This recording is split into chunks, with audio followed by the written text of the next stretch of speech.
So yan mga kaswanger, so natuwa ako dahil yung aking mulberry, kahit ito lang ang kanyang bunga.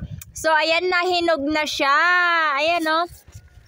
Pero sa baba, ayun, wala. Tinuktok ng manok yung kanyang bunga.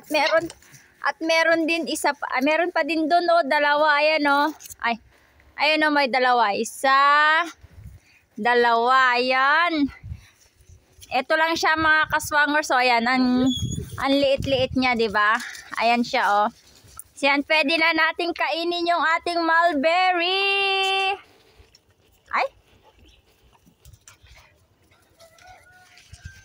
So yan mga kaswanger, so diretso na sa bunganga, di ba? Ang baba-baba niya, ayan oh.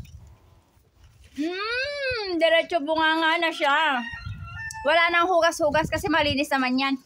Pwedeng yan o, pwedeng hipa-hipa na lang natin para matanggal yung kanyang alikabok.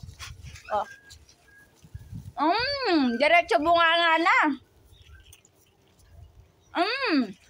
So ayan, may isa pang natitira. Hintayin natin mahinog kung hindi tayo uunahan ng manok. Ayan. So ayan, thank you for watching.